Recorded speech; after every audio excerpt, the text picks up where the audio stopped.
Paris অলিম্পিকের যেই দলগত ইভেন্টগুলো রয়েছে এর মধ্যে এখন পর্যন্ত মোস্ট ডিমান্ডিং ম্যাচ হয়ে উঠেছে আর্জেন্টিনা এবং ফ্রান্সের ফুটবল ইভেন্টের কোয়ার্টার ফাইনালের ম্যাচটি। কেন আর্জেন্টিনা এবং ফ্রান্সের ম্যাচটি হুট করে মোস্ট ডিমান্ডিং হয়ে উঠল, এর কারণ খুঁজতে অবশ্য খুব বেশি ব্যাখ্যা করার প্রয়োজন নেই, কারণ ৬ বছর ধরে যারা আর্জেন্টিনা এবং ফ্রান্স ফুটবলের খোঁজ খবর রেখেছেন তারা খুব ভালো করেই মেলাতে পারবেন সমীকরণটা। সাম্প্রতিক সময়ে আর্জেন্টিনা এবং ফ্রান্সের ম্যাচটাকে যে কোনো কম্পিটিশনে যে কোনো পর্যায়ে একটু আলাদাভাবে দেখা হচ্ছে, স্পেশালি ২০২২ বিশ্বকাপের পর থেকে। তবে এর ইতিহাসটা আরেকটু পেছনে যদি আমরা যাই তাহলে বিষয়টা আরও স্পষ্ট হবে। তাহলে ফেরা যাক ২০১৮ বিশ্বকাপে, যে বিশ্বকাপে আর্জেন্টিনাকে রাউন্ড অফ 16 থেকে নকড আউট করেছিল ফ্রান্স। ৪-৩ ব্যবধানে সেই ম্যাচ হেরে গিয়েছিলেন লিওনেল মেসিরা। সেই ম্যাচে দুর্দান্ত একটা আগমনী বার্তা দিয়েছিলেন কিলিয়ান এমবাপে। তখন কিন্তু ফুটবল বিশ্বে লিওনেল মেসি এস্টাবলিশড, তার সঙ্গে বিতর্ক হয় ক্রিস্টিয়ানো রোনালদোর যে কে সেরা, রোনালদো সেরা না লিওনেল মেসি সেরা।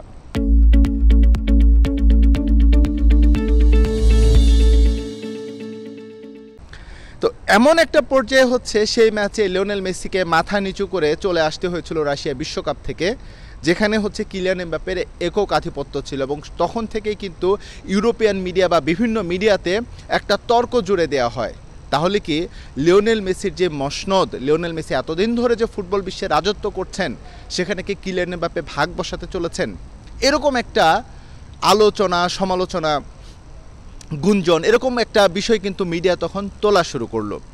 ওই যে আর্জেন্টিনা এবং ফ্রান্সের ফুটবলের মধ্যে একটু তিক্ততা কিন্তু সেখান থেকেই শুরু হলো। ২০২২ বিশ্বকাপ যখন শুরু হবে, কাতার বিশ্বকাপ, ঠিক তার আগ মুহূর্তে কিলিয়ান এমবাপ্পে একটা সংবাদ সম্মেলনে বলে দিলেন যে ল্যাতিন ফুটবলের চেয়ে ইউরোপিয়ান ফুটবল এগিয়ে আছে। গেল ২০ বছর বা ২ যুগের স্ট্যাট ধরে তিনি বলেছিলেন যে ইউরোপিয়ান ফুটবল যে পর্যায়ে চলে এসেছে, ল্যাতিন ফুটবলটা আসলে ওই পর্যায়ে এখন আর নাই। তাই সামনের যে বিশ্বকাপ, সেই বিশ্বকাপ জয়ের সম্ভাবনা ইউরোপের কোনো একটা দেশের। এবং তার সেই মন্তব্যটা লিওনেল মেসি, আর্জেন্টিনা বা ল্যাতিন ফুটবলের অনেকেই কিন্তু খুব স্বাভাবিকভাবে নেননি। একটা কোল্ড ওয়ার কিন্তু তখন থেকেই শুরু হয়, আপকামিং ওয়ার্ল্ড কাপে মোক্ষম জবাব দেবে আর্জেন্টিনা বা ল্যাতিন দেশগুলো, এরকম একটা বিষয় কিন্তু ভেবে নেওয়া হয়েছিল। এই সিচুয়েশনে বিশ্বকাপ শুরু হয়ে গেল।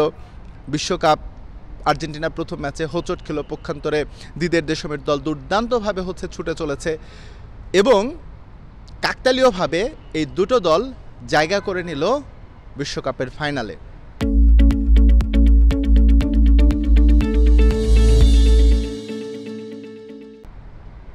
সেই ফাইনালে লিওনেল মেসি জোড়া গোল করলেন, কিলিয়ান এমবাপ্পে হ্যাটট্রিক করলেন।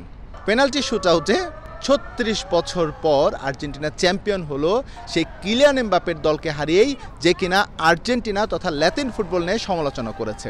আর্জেন্টাইন ফুটবলাররা যেভাবে উন্মাদনা প্রকাশ করেছে তা কিন্তু ডিরেক্ট গিয়ে বিঁধেছে ফ্রেঞ্চ ফুটবলারদের গায়ে, যার কারণে সম্পর্কের যে তিক্ততা সেটা বেড়েছে এবং সেটা ভিন্ন মাত্রায় পৌঁছে যায় যখন আর্জেন্টিনা বিশ্বকাপ নিয়ে বুয়েনোস এইরেসে পৌঁছে ট্রফি ট্যুর করেছে। সেখানে এমি মার্টিনেজ হাতে কিলিয়ান এমবাপ্পের যে একটি প্রতিকৃতি বা একটি পুতুল নিয়ে তিনি যেভাবে তাকে শিশু বানিয়েছেন বা তাকে সে শিশু সুলভ আচরণ করে আর্জেন্টিনার কাছে কিলিয়ান এমবাপ্পে বা লিওনেল মেসির কাছে কিলিয়ান এমবাপ্পে দুধের বাচ্চা, এইভাবে যে তিনি উপস্থাপন করেছেন, তারপর থেকে কিন্তু আর বলার উপায় নাই। এই দুইটা দেশের মধ্যে বা দুইটা দেশের ফুটবলারদের মধ্যে সম্পর্কটা মোটামুটি সাপে নেউলে সম্পর্ক হয়ে গিয়েছে। বিভিন্ন মিডিয়াতে স্পষ্টভাবে এসেছে যে এমবাপ্পে সহ্য করতে পারছেন না লিওনেল মেসি কেন পিএসজিতে এসেছেন, বা তার যে একক আধিপত্য ছিল সে আধিপত্যে লিওনেল মেসি ভাগ বসাতে এসেছেন, এরকম অনেক তিক্ত মন্তব্য ছিল এবং এটাই দুদলের ফুটবল সম্পর্ককে একেবারে তলানিতে গিয়ে ঠেকেছে। লিওনেল মেসি যখন বিশ্বকাপ জিতে আবারও ক্লাবে ব্যাক করলেন, তাকে যখন গার্ড অফ অনার দেয়া হয়, টেকনিক্যালি সেই বিষয়টা অ্যাভয়েড করে গেছেন কিলিয়ান এমবাপ্পে। তিনি তখন ছুটিতে ছিলেন, তাই বিশ্ব চ্যাম্পিয়নকে তিনি তার প্রাপ্য সম্মানটুকু দেননি। একজন প্রফেশনাল পেশাদার ফুটবলার হিসেবে এই আচরণটা কোনোভাবেই কিলিয়ান এমবাপ্পের কাছ থেকে কাম্য ছিল না, কারণ তিনি তখনও মেনে নিতে পারেননি যে আর্জেন্টিনা তাদের হারিয়ে বিশ্বকাপ জিতেছে। সম্পর্কটা তিক্ততার সর্বোচ্চ পর্যায়ে পৌঁছে যায় কিলিয়ান এমবাপের এই আচরণের জন্য। এবং দিন যত গড়িয়েছে এই দুই দলের লড়াইটা একটা অন্যরকম পর্যায়ে গিয়ে পৌঁছেছে।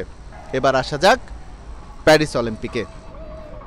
এর আগেও বলেছি যে এইভাবেই আসলে সম্পর্কের অবনতি হয়েছে এবং আর্জেন্টিনা এবং ফ্রান্স ম্যাচ এখন হয়ে উঠেছে যে কোনো পর্যায়ের মোস্ট ডিমান্ডিং ম্যাচ।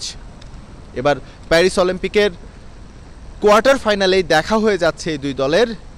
ধরা হচ্ছে এবার প্যারিস অলিম্পিকের স্বর্ণপদক জয় করবে ফ্রান্স ফুটবল ইভেন্টে, কারণ তাদের দলটা এতটাই গোছালো, এতটাই কম্প্যাক্ট, সেই সম্ভাবনা তাদের আছে। আর্জেন্টিনার অলিম্পিকটা খুব ভালোভাবে শুরু হয়নি, তবে তারা কামব্যাক করে ঠিকই কোয়ার্টার ফাইনালে জায়গা করেছে, কিন্তু গ্রুপ চ্যাম্পিয়ন হতে পারেনি। তাই শীর্ষ 8-এই দেখা হয়ে যাচ্ছে দুই দলের মাঝে। এখন সিনিয়রদের মাঝে যে সম্পর্কের তিক্ততা, সেটার প্রভাব তো অবশ্যই জুনিয়রদের মধ্যে কিছুটা হলেও পড়েছে।